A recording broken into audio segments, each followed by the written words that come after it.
Hello, and welcome to Mindset Musings podcast, recorded from officially the most entrepreneurial city in the country, Portsmouth. Ben Miles, co-founder of one of the UK's largest music festivals, and Cy Gardner, co-founder of one of the Hot 100 and fastest growing recruitment companies in Britain, search far and wide for what drives the most successful people from their chosen sectors: business, leadership, sports, and media. Now over to Ben and Simon for this week's show.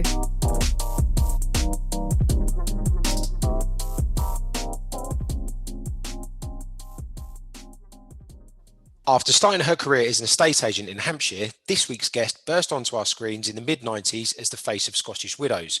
She very nearly, however, didn't go to the audition, as it was her birthday. Since this big break, Amanda Lamb continued her modelling career before launching into TV presenting in the early 2000s. Amanda talks to us about the resilience and mindset required to succeed in an industry where work can be plentiful or sporadic within the space of a few months, the pressures of social media, and why she will always be known as the kindest person to have ever potentially committed breaking and entering.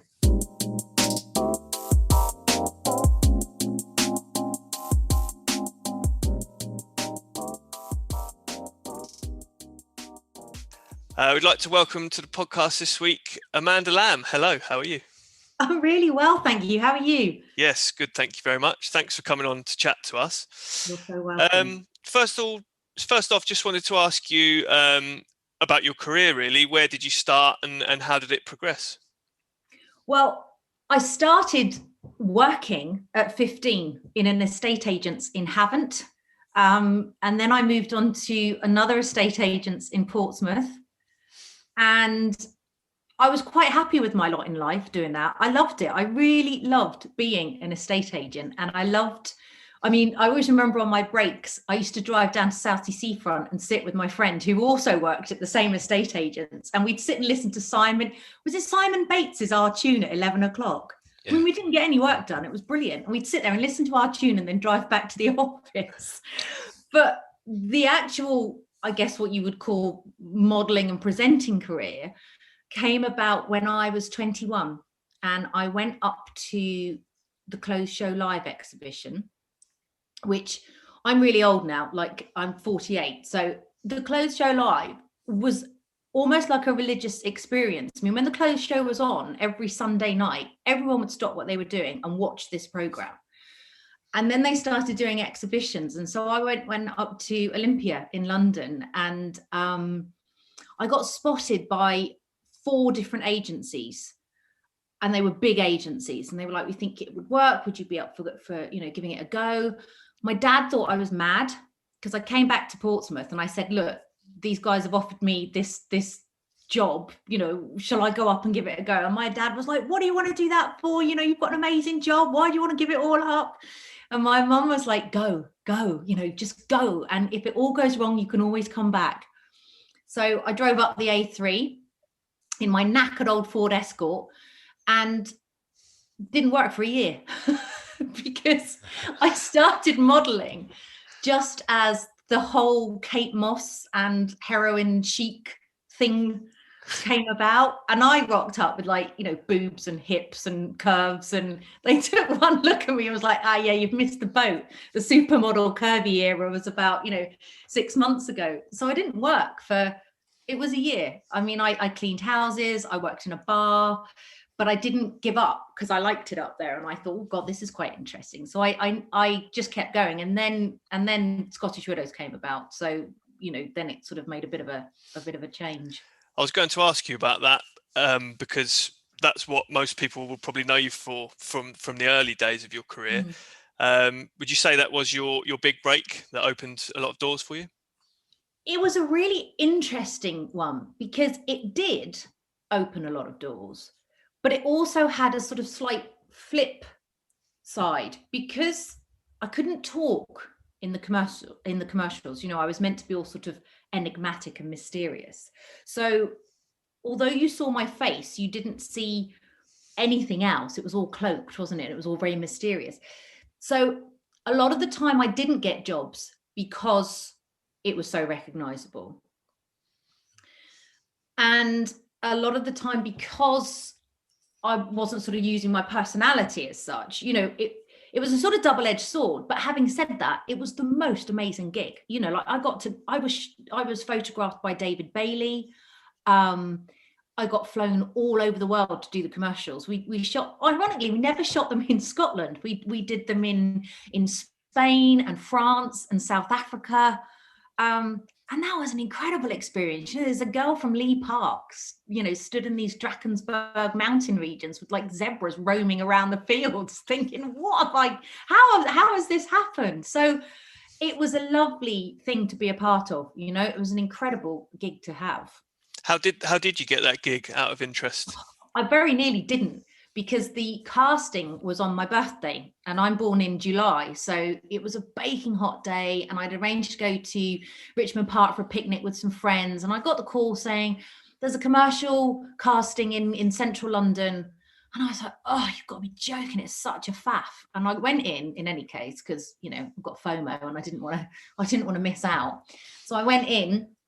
And I remember opening the door and there must have been, God, I don't know, 80 girls in there, and just thinking, and it's quite soul destroying casting, whether you're an actress or a model or whatever, it can be quite a soul destroying experience. Anyway, I sat in this sweaty little room for must have been about 3 hours. And they had the cloak. You had to put the cloak on and sort of swan around in the cloak. And then it went down to 20 girls. Then it went down to 10 girls. Then it went down to 2 girls. And rumour has it, I wasn't Scottish Widow's choice. They wanted the other girl, but the director of the commercial wanted me. And I think he shouted louder. So I thank him for that. Because if he'd have gone for the other girl as well, it would have been a completely different story. It must have been such a strange experience, and probably still is, to just either win or lose jobs just based on purely on what you look like. Oh God, it's thankfully I've never had that, because otherwise I wouldn't really have ever had a job. But how does that feel, and how does that differ from the sort of TV side where a bit of talent comes into it? It does, but it's still, both jobs are so toss of a coin. Yes, you've got to have a. Oh God, it's really difficult, isn't it? The one job that I really kicked myself for missing out on was the Martini commercial with George Clooney. That went to Lisa Snowdon, but I went up for that gig. And again, I think I got down to like the last 5. And then when I read that she was going out there, I was like, God damn it, that could have been me. But I think it's the same for a lot of people. You imagine the amount, I often think about, imagine being the second choice of the Harry Potter lot, like you properly kick yourself then, wouldn't you? Imagine if you were that kid and you'd got right the way down to the last 2 and it was between you and Daniel Radcliffe. Yeah. You'd be like, gosh. It's hard, and you do have to develop a thick skin. And in some ways, I think losing jobs in TV, which happens literally on a weekly basis, is harder than modeling. Because I think with modeling, you either fit the brief or you don't fit the brief. You're either right or you're not. Yeah. But with TV, a lot of the time, because it's your personality as well, it is difficult to not take that personally and think, God, what's wrong with me? So yeah, it is hard, but you do develop a very thick skin. And I think modeling was really good for me for that, because every single day, my nose was too big, my hips were too big, I wasn't the right shape, I looked like somebody else, I was too similar to this person, we're not really into that, we really want a blonde. So you got so used to that, it almost became just like blah, blah, blah, just sort of noise in your head. Yeah. So yeah, my skin is quite thick now. And then obviously just on the TV side of things, so, as the modelling career was developing, how did the TV aspect begin? Well, the modelling career suited me really well for about 6 or 7 years. So I started when I was 21 and I got to about 28 and I thought, do you know what? I'm a bit bored of this now. Like, I was never going to be on the cover of Vogue. I was never going to be Helena Christensen. God damn it. So I then started to think, actually, I need to start thinking about something else. I need to start thinking about what I'm going to do for the rest of my life. And I've never had a game plan. Everything has just sort of happened. And so I decided I was going to go back to school because I went to Oak Park in Lee Park, and I left when I was 15 with a handful of GCSEs. And so I didn't really have, I never went to university, I never went to college. So I wanted to become a teacher. I mean, thank God I never did, because I've had to homeschool my own kids for nearly a year now, and it's nearly broken me. Like, I am definitely not teacher material. But the day that I went back to college to start my teacher training course, I got a phone call from a place in the Sun, and they were looking for people that had property experience, which I did, because I had 5 years of actually being a proper estate agent. And they wanted someone that was okay in front of a camera. And I'd been for a couple of like TV auditions, because it all sort of blurs into one. Like talking about jobs I lost out on the Big Breakfast when Kelly Brook got that. So that was one that I didn't get. So I'd done a couple of little screen tests for TV shows, but I'd never really, got anything. And so I went to this random house in the East End of London. It was the director of the show, or the producer of the show, and I just did a screen test, and then they called and said, we'd like you to do it. 6 episodes I was supposed to do, and that was back in 1999, 2000. And so it just went from there. I was very lucky. Just on that, I mean, aside from the the knockbacks and the screen test that maybe didn't go so well, yeah. what kind of other struggles and challenges have you found in the working your way up in both the modelling side when that was going on and also the TV since? I think both jobs are very similar. So number one, you've got to get used to rejection every single week. At some point, there is some form of rejection going on. So you need to get used to that. The other thing that I think is really important is to be nice to everybody.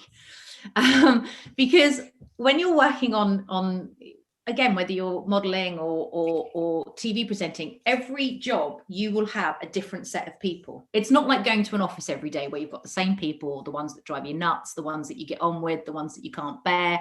Every single job is completely different. And it's really, really important to be nice to everybody, because sometimes they could become commissioning editors in a few years' time. So I think that's one piece of advice I'd give to anyone thinking of doing this is be nice to everyone. There was one time I wasn't very nice to a director who drove me nuts, and I remember walking away from her rather than being confrontational and kicking. I was in the south of France, and I was filming A Place in the Sun, and I remember kicking this concrete flower pot really hard because I was so mad at her. And I was wearing flip-flops, so that's never a good idea either. But yeah, I think try and be nice to as many people as you can, and yeah, get used to the rejection, because it is there and it doesn't really go away. Just on that note of rejection and being judged on your looks, do you think nowadays with the Instagram generation, let's say with the younger crowd, I mean, I'm assuming you may tell me different. When you were younger, you'd arrange photo shoots and have a portfolio which you'd send off for gigs. Nowadays, it's, there's editing tools on your iPhone and Instagram accounts. Do you think it's made it easier for younger people to get into the industry, or is it just different challenges? Do you know, it's a really good question. You see, when I was modeling, there was no such thing as a mobile phone. The photographer would take a Polaroid and then stick it under his armpit to warm up. I can remember them just walking around like for 2 minutes with this thing, and then peeling it back and then having a look at it just to check that the lighting and everything was right. And then old-fashioned film, and they would take maybe, I don't know, 100 shots, and then you'd get the light box and you'd go over it and you would choose which one was the best. There was no, oh look, she hasn't got a thigh gap there, let's just take a couple of inches off each thigh, or that waist needs thinning a bit. So there was no such thing as airbrushing or touching up.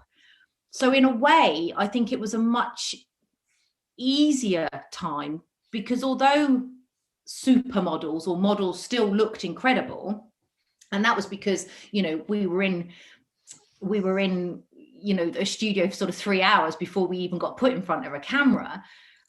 what you saw was what you got, you know, whereas now what you see is not at all what you get. You know, things have been tweaked and filters and all of this kind of thing. So it is a totally different concept. I mean, I'm the mother of 2 daughters. One is 12 and one is 7. And especially the 12-year-old, you know, I keep trying to explain to her that everything that she sees isn't necessarily a true representation of what that person looks like. That's a really good point you make, and a good question to follow on that I had for you. Do you, you've obviously explained there, you try and communicate to your daughters about it. Do you see that as a negative issue in the world today for young people, thinking that what they're seeing is real and that they need to be living up to that? And also, what's your thoughts on Body Beautiful, as it were? I think it's important that the youth of today are aware that it's not necessarily what you see is what you get. You know, I showed my daughter, it's funny because I saw something on Instagram the other day about the ideal body shape and how it's changed in the last sort of 60, 70 years. And they had sort of Marilyn Monroe in the 50s, who was a size 16, and then they had Twiggy, and then they had Cindy Crawford, and then it was Kate Moss, and then the Kardashians, who I still cannot fathom out what the Kardashians are all about, but so different. And she looked at all the pictures and she was like, wow, mummy, they are completely different. I think ironically, it must be harder for men now than it was 10, 15 years ago. Because I think it's not just a female dominated issue anymore. The men seem to be getting in on the act as well. So there seems to be a lot of perfection to try and live up to.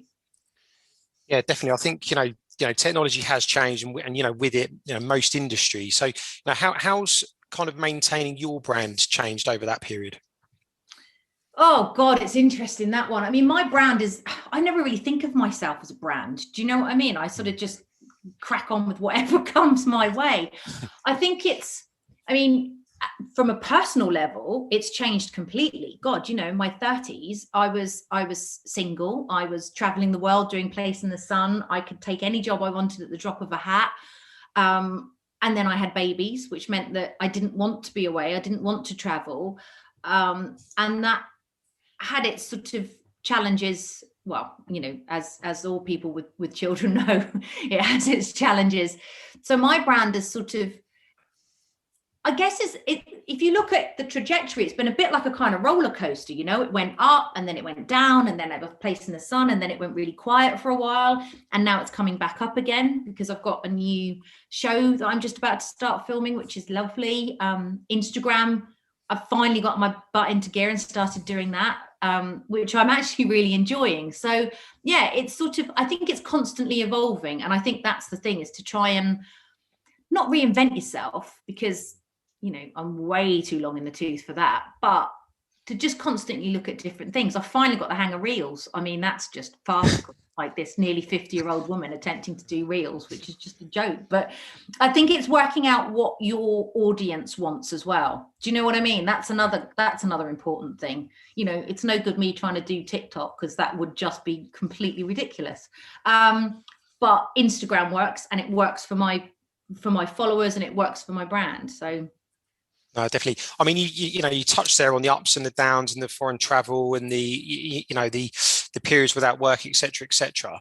Are there any, from a mindset perspective, are there any strategies, you know, either consciously or maybe subconsciously, that you use to sort of overcome those stressful times and those periods where you need to reset a bit? Yeah, and I think you've hit the nail on the head. The word reset is exactly that. You know, I have tried all sorts of different coping strategies, including hiding under a duvet. I find that one quite good. But I think now, looking back at all the times that I've had struggles and I've had troubles, I think knowing that there is an end to it, you know, it's life is very cyclical. And it will always end. You know, the classic expression, this too shall pass. It will, you know. You think back to last year when we were right well, it was this time last year, wasn't it, when we were all just on the precipice of this COVID, and nobody knew what it was, or we were all thinking, oh, it'll only take a couple of weeks and we'll be back to normal again. And then right in the depths of it, where you were just like, I am never ever going to see normality, and all of a sudden it's like, actually we're almost there, And I think that's the same with anything, whether it's a job or whether it's a relationship or whatever, it does pass. And I think I've always been really guilty of planning ahead.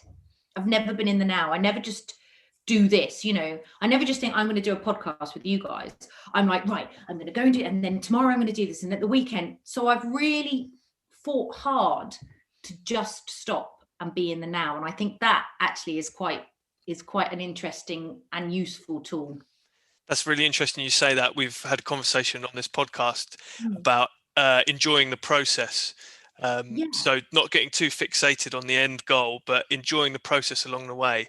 Absolutely. Because time. I mean, we all had COVID, all of us, the whole family. Like, my husband and I had it at the beginning, in March and April of last year. And then my daughter got it in December. And in December, we all had to isolate for 10 days because she tested positive. And so for those 10 days, ironically, and she was actually, thank God, okay, she just had a bit of a headache and was a bit sort of lethargic for 3 days. But for those 10 days, we couldn't do anything. We couldn't go anywhere. We couldn't see anyone. We had to stay in. And once we got our head around that, we had a really nice time, We watched movies, we hung out, we actually spoke to each other. And it was really interesting because we couldn't plan anything because we couldn't do anything. Most people, they have high points, they have low points, as you mentioned, cyclical.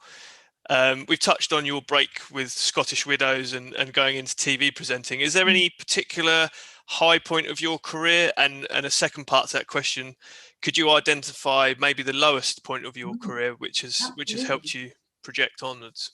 Yeah, no, very much so. I think there's been lots and lots of high points. I think Place in the Sun was probably right in the sort of the thick of it. I would say kind of 2005, 2006, when it was prime time, Channel 4, and, watched by 3, 4, 5 million viewers. And I was traveling. I remember being in Fiji, and I remember walking along a beach in Fiji and doing this piece to camera and thinking, I'm in Fiji, like someone's flown me here, business class as well. This is a kid from a council estate just outside of Portsmouth. And I'm like, I'm in Fiji and I'm doing a show about buying properties in beautiful locations. This is pretty special. And then I got a job called Market Kitchen, where I worked with Matt Tebbett, who does Saturday Kitchen now. And oh my God, I loved that show. Basically, we spent all day eating food cooked by amazing chefs like Tom Kerridge and Jamie Oliver and James Martin. That was a good one. And then lots and lots of other lovely property shows. And then the worst part would have been 2016, when literally it just stopped. I didn't get any phone calls. The series that I was doing wasn't recommissioned. And then that was it. And then I was like, oh, I was 45 at the time. And I'd gone from being busy all the time to literally tumbleweeds. And that was hard. That was really difficult, because for the first couple of months, you just think, oh, well, it's because there's not a lot going on at the moment. And then you start to think, there is a lot going on at the moment, but there's not a lot going on for me. So what have I done? What has changed? And that was really hard. That was a good couple of years of just not having a Scooby-Doo of what I was going to do the rest of my life. I was actually reading an article about Michael Underwood, who's a kids TV presenter. I think that was only this week, and the exact same thing happened to him. So he's now a secondary school teacher, I believe. Yeah. And we were having a conversation with another guest in the last couple of days, who's a well-known commentator, and he was talking about the security of his role. How do you try and mitigate the sort of fits and spurts of these job offers? It's so hard. It's a really difficult thing to do. And I think to the point that book a holiday. That's what I would say. Always book a holiday, because the day that you book it is the day that you get the phone call for a job.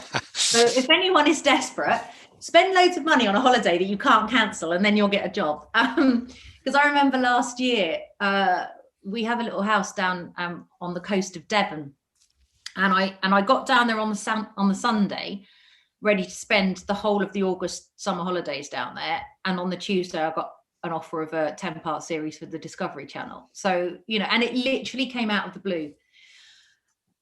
And to be honest, I wish I could answer that question, but I can't, particularly in my line of business.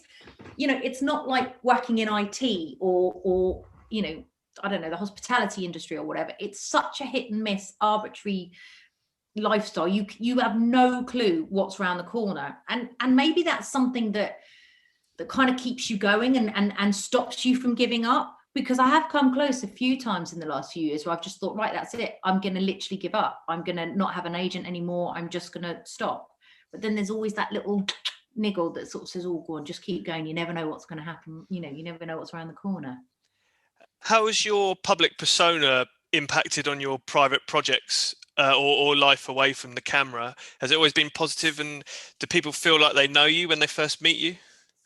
It's always really interesting. I've suddenly turned into my mother. I now don't go out of the house without any makeup on. She's never ever left the house without makeup. And I used to go out all the time looking like cack. And it was pretty much guaranteed that if I was in Sainsbury's with a hangover, someone would come up. And it's weird how people, a lot of the time nowadays, I get people thinking that I'm a school mum or something. And they'll go, oh no, you're not, are you? And then it's really embarrassing, because then they realize that they don't know me from school, but they've seen me on the telly. When I used to do Scottish Widows, I used to sometimes get people that would just shout Scottish Widow at me as I was walking down the street, which is always a bit odd, because it's like, how do you respond to that?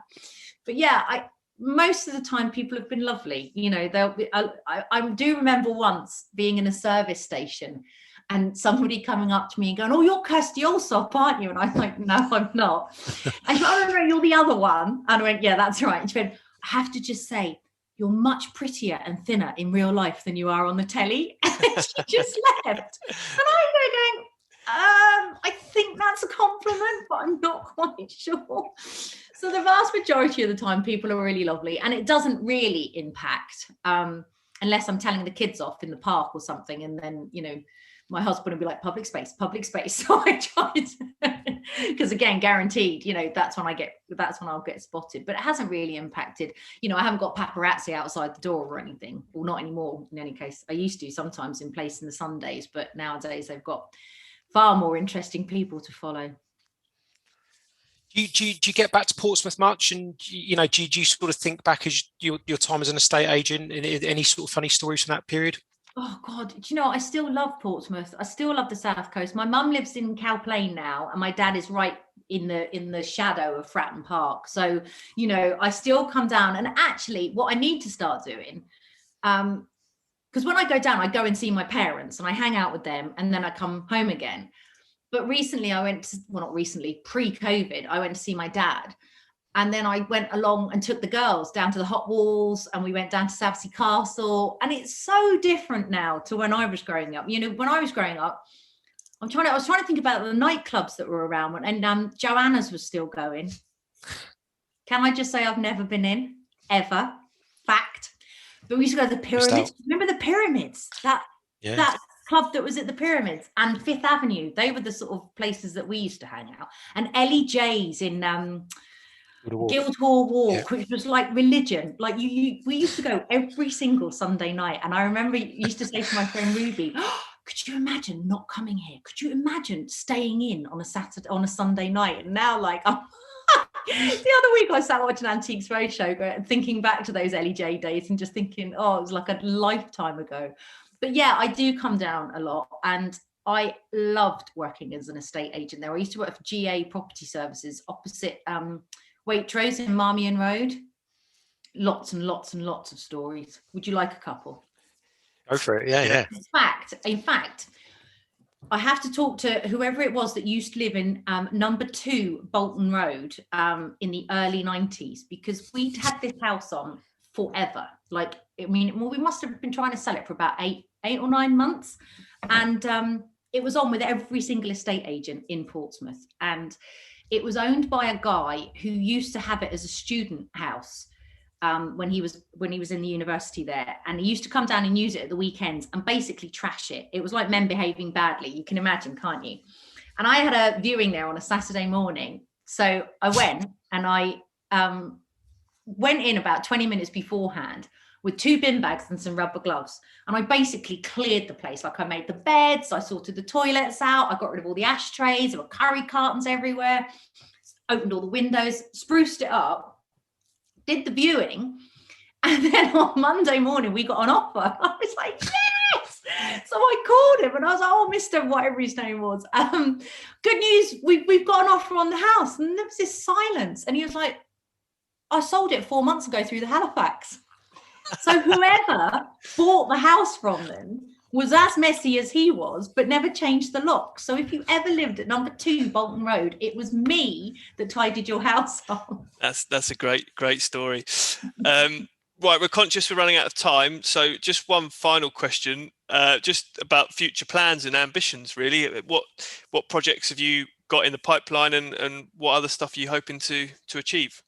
So I'm about to start in May. I'm starting the 2nd series of a show that I'm doing for Discovery called My Mortgage Free Home, which does what it says on the tin. We take people that have got equity in their properties, and they want to use that equity to buy a house outright and free themselves of a mortgage. So we're casting, actually. So if anyone is interested in taking part, there's a production company called Raise the Roof Productions, and we are casting for that at the moment. So I'd quite like to come down and do one in Portsmouth, actually, because I think the closest we got last time was Dorset, which doesn't really count. So Portsmouth would be great. So if anyone is looking, I would love to do something with that. And then basically, as we've talked about through the entire podcast, I'm going to wing it. I've managed to wing it for the past 3 decades. So I reckon I'm just going to keep doing that.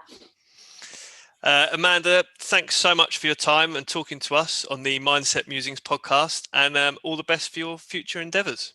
Thank you both so much for listening to me waffle on for a long time. I'll speak to you guys really soon. See you soon. Bye.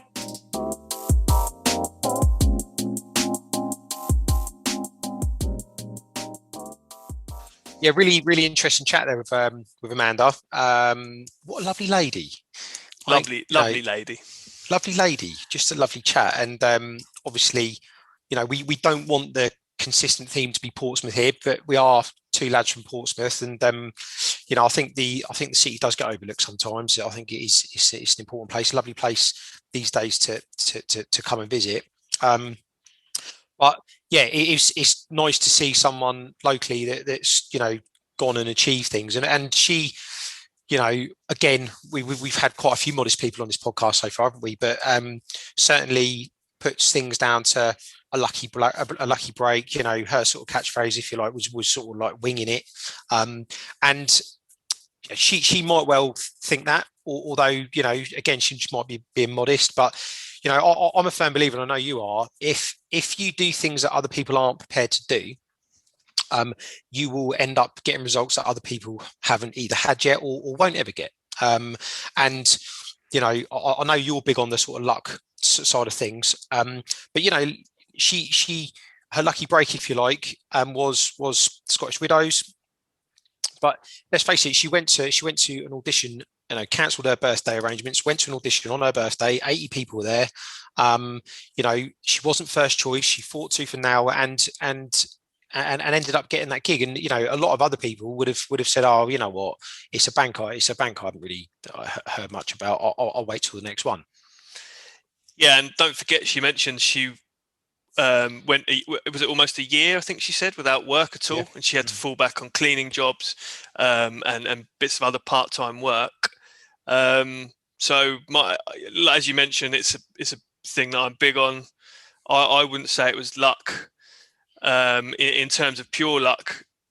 She'd gone out, she'd started doing some modeling, putting herself putting her portfolio around, making some contacts, networking. Like you say, she went to that audition on her birthday. So for me, she had toiled a little bit before she got that lucky break, let's say. But the luck was earned, I think, for her. Yeah, no, totally agree. And I think just on the networking thing, networking in the early 90s was a big, uh, difference to the present times we find ourselves in. Professionally, you've got LinkedIn. Semi-professionally, if you like, you've got Instagram, you've got Facebook. You've got ways of networking with people that you might never even meet face to face.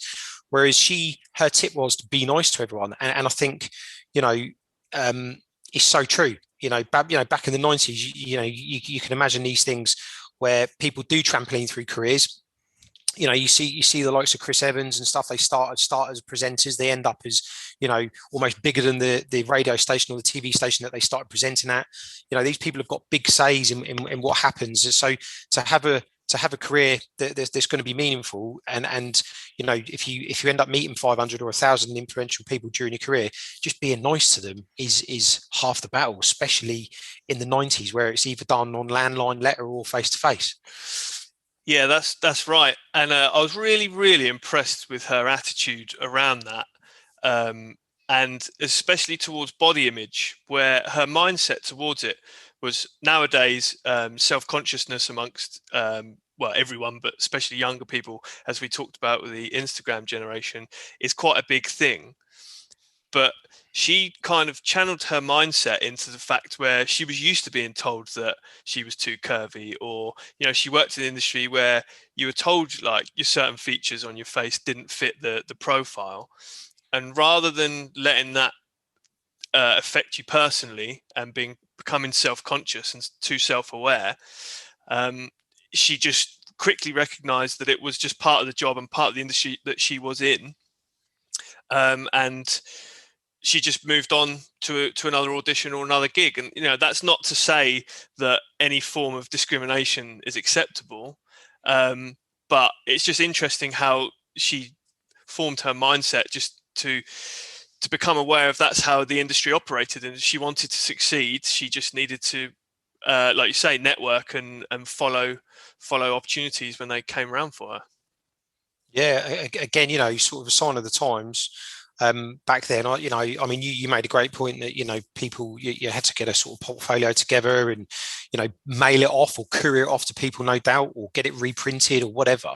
And you are walking into rooms where people just instantly judge kind of what you're looking like. These days, I don't know the industry. I don't know the modelling industry, as you can probably tell. But these days they've probably got a pretty good idea about what you look like from your social media and stuff like that before they even call you in. But back then it was, it's like a wedding album type feel of a thing under your arm and in you go. So it's almost the equivalent of sort of door-to-door sales. It's the hardest, it's the hardest sort of school of knocks that obviously you're going to face. I like the bit also, and I think this has been key for everyone over the last 12 months, where she had that time with her family in December to just kind of reset and reconnect. I've got two young kids. I know you have. At the moment, mine are at the age that 10 days inside would be pretty tough. But I can really see the value in connecting with people. We kind of have it here at the company that kind of me and the co-founders built here. When we it's obviously not a family setting, although they're probably the closest to family that I've got outside of my family, if you like. I do class the original founders as brothers, let's say. And when we first started, we were in a room, just two of us, then there was four of us, then there was five, and we had that family environment. And even before COVID, we've got an office for 100 people here now. And quite often you'll go 2-3 months without actually speaking to face to face or conversing with someone that you used to sit next to as a co-founder, unless you arrange a specific meeting. And I think that's what I've learned I kind of over the past 12 months is to have that FaceTime with people, family or otherwise, and just to talk and reconnect about things that aren't of the immediate importance. You know, who's unpacking the dishwasher, who's doing this, who's picking so and so up. I think is really key, and I think those conversations need to carry on in the new world, if you like. Yeah, no, I agree. And just to touch on the point again, I think we've already discussed probably part of the reason behind us doing this podcast, to just share people's stories and share our own stories, is, like you say, the last year has been tough for a lot of people, but one of the positives to come out of it has been the family time, more engagement. And I don't think it's until you have your circumstances forcibly changed on you that you realize these things. So as much as I wish COVID hadn't happened, and all the heartache that it brought with it, I do think it's important to also look at the positives that come from it, whether that's more engagement time with your family.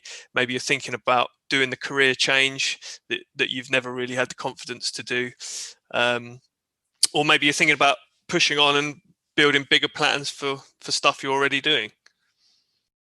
That's it for another Mindset Musings podcast. Thank you for listening. We really do appreciate our listeners and the feedback that we receive. We hope you have either been entertained or gained something of value from the show. If you have, can we please ask you to leave us a 5-star iTunes review or a review wherever you feel is relevant.